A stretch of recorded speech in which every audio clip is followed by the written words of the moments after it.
Bonsoir à toutes et à tous, voici votre point actu du 3 juillet 2025. Russie, Ukraine, États-Unis, Vladimir Poutine a assuré à Donald Trump que la Russie n'entend pas renoncer à ses objectifs en Ukraine, tout en déclarant ouverte la possibilité de négociations directes entre Moscou et Kiev, sans tierce partie. RD Congo M23, République démocratique du Congo et les rebelles M23 soutenus par le Rwanda feront leur retour à Doha pour des pourparlers de paix, sous pression américaine, visant notamment à attirer d'importants investissements miniers occidentaux. Israël-Gaza, Hamas, Trump relance les discussions pour un cessez-le-feu de 60 jours entre Israël et le Hamas. Cependant, des frappes aériennes israéliennes ont fait 82 morts dans la bande de Gaza dans les dernières 24 heures. Inde-Pakistan. Malgré une accalmie après le cessez-le-feu de mai, la situation reste fragile, avec une montée des appels internationaux à la retenue. Économie et finances. Tarifs US Monde. À 9 jours de la remise en vigueur possible de tarifs élevés signés sous Trump le 9 juillet, Washington intensifie les négociations commerciales avec des pays comme le Royaume-Uni, le Vietnam, la Chine, l'Inde, le Canada et l'Union européenne. Marché. Les investisseurs restent prudents en attendant les données sur l'emploi américain.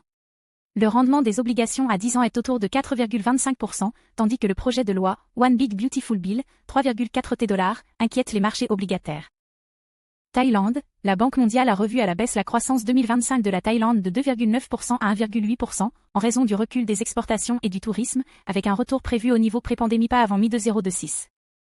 Investissement et IA. L'intelligence artificielle redessine les portefeuilles d'investissement, poussant les flux vers les infrastructures énergétiques et privées, alors que les indicateurs macroéconomiques traditionnels perdent de leur fiabilité. Croissance mondiale. Le FMI projette une croissance mondiale ralentie à environ 2,3% en 2025, la plus faible depuis les années 1960 hors période de récession. Royaume-Uni. Le secteur des services enregistre son rythme de croissance le plus élevé depuis 10 mois. Culture et société. France. Ubisoft. 3 dirigeants d'Ubisoft reconnus coupables d'avoir permis une culture de harcèlement sexuel. Royaume-Uni. BBC. Le directeur général de la BBC propose une rencontre avec les employés juifs suite aux réactions liées à la performance de Bob Villan. Canada. Montréal. Ouverture d'un centre révolutionnaire pour les valves cardiaques à l'Institut de cardiologie, ainsi que lancement du 15 Comic-Con de Montréal. République démocratique du Congo. Goma. Un micro-réseau solaire apporte lumière et espoir à un quartier récemment électrifié de Goma. Inde. Kerala. Une équipe féminine restaure un jardin de la forêt tropicale pour plantes menacées, préservant des espèces comme les orchidées ou les fougères.